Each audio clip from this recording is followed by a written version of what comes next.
Answer that one. What's the typical day in life for fam med? And we have a friend coming. Is he gonna come over here? Yep. Yeah. You're videotaping my finger and it's shaking. All right.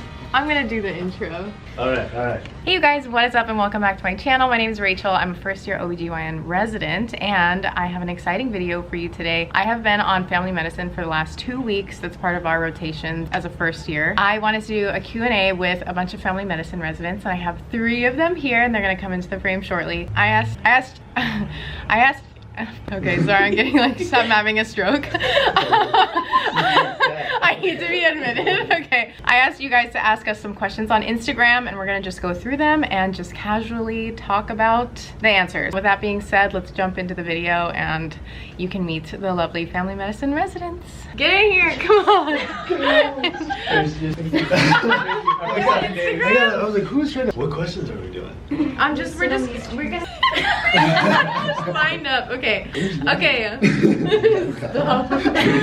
So I'm gonna have everyone introduce themselves. I'm sorry, this is kind of an awkward angle. I only expected one of them to be available for this, but we have one from each year, which is super exciting. So we'll start with Janu. Hello, I'm a first year FM resident. I'm Henry, I'm a second year family medicine resident. Alex, I'm a third year family medicine resident. We're just gonna get right into this and just go through some of your guys' questions. Go on a first date.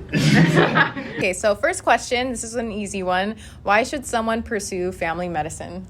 I would say I wanted to do family medicine because it has longitudinal care, say sometimes as cradle to grave. So we take care of everything from prenatal care through delivery of newborns, all the way through pediatric care, up until adolescence, teenage years, all through the adult years, and then take care of geriatrics as well. You get a broad spectrum of care in terms of presentations, in terms of populations, and it's a nice opportunity to have a varied series of patient interactions. Nicely said. Hold on. No, I like it. No, that was perfect. Johnny, why did you do family medicine? I think kind of going off of that same kind of thing, I like having the big variety in it. Even just in the few months I've been on, I've had like super newborns to like 100-year-olds, and I think that's really cool.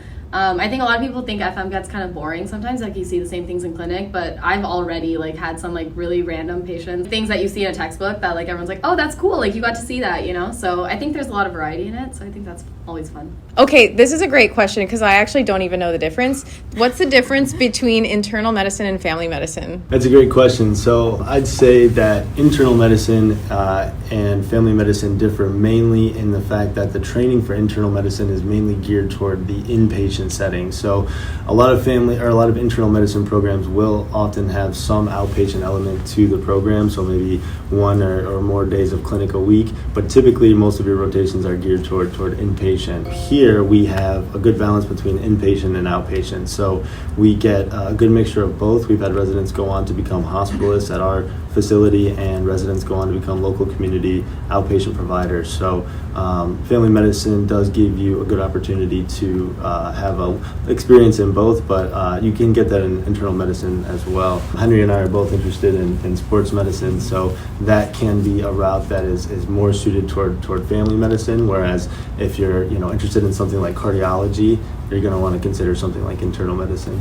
If you don't know the difference, now you know. That was a really thorough explanation. Thank you. What's your residency schedule like? As an intern, it's really long hours. I'm on inpatient a lot, so far, like, I think we've had like 3 blocks kind of, and most of it has been inpatient for me, so it's a little bit longer hours. I'm looking forward to the next 2.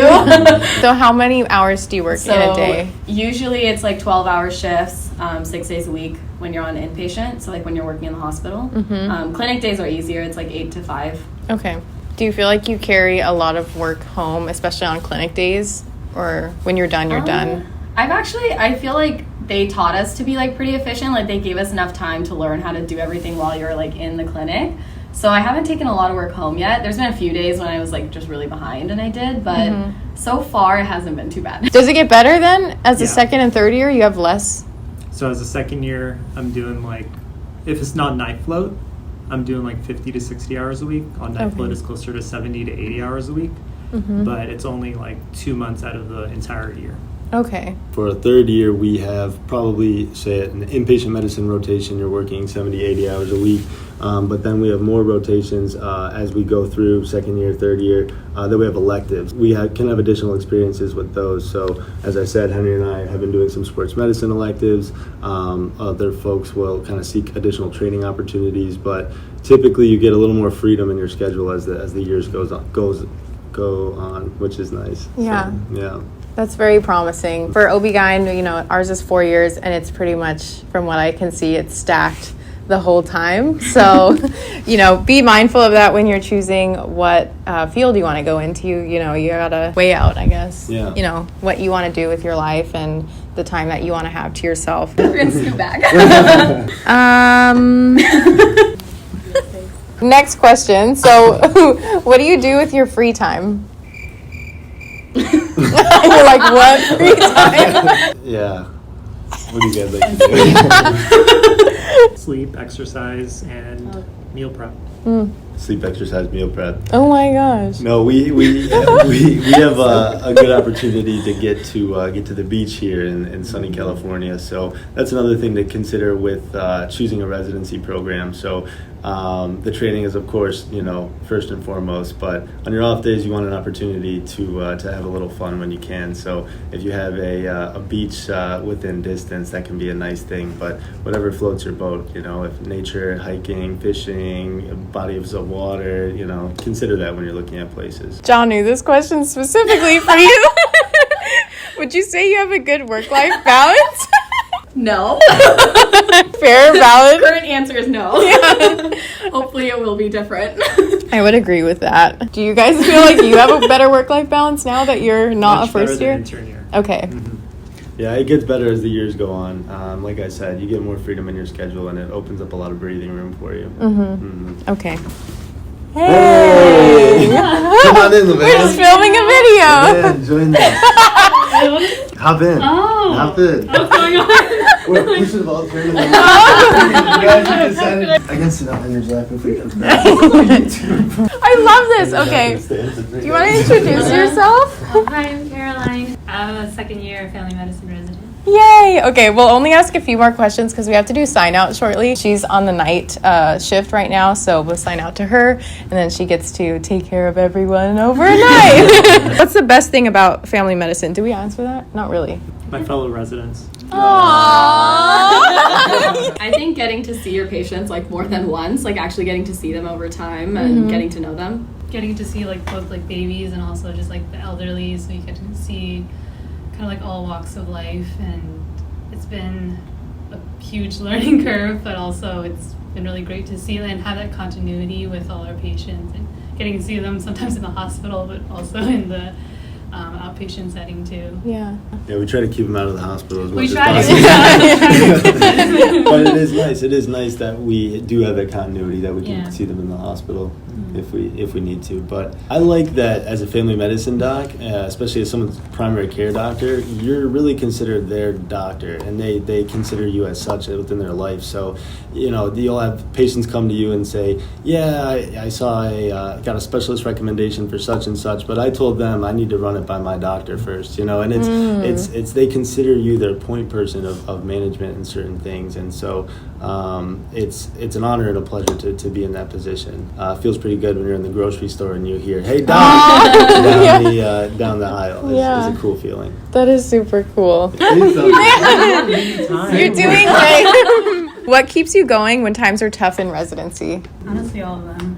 Oh, okay. Aww, And I'm not trying to say that for just but honestly, they've all been a pretty big support. Both them and the faculty here. Just time and time again, things happen in life and it's always unexpected, but everyone always kind of comes together and pulls through. What about The you patients guys? too. The patients Yeah. are very appreciative when you do a good job and go the extra Mm-hmm. mile for them. So that's always a nice, refreshing boost to keep going. Right. Are you satisfied with your decision to go into primary care? Very much. Yeah. Yeah. Definitely. Yes. Yeah. Great. Well, this was a very fun little video to film. Sorry it was short, but we just you know, we wanted to pop in and answer some of your guys' burning questions. Please comment down below. Thank all of them for their time, and they're super awesome. So if you guys have any more questions that we didn't get to, feel free to answer them down below in the comment section, and we will see you next time. So that's about it. Bye.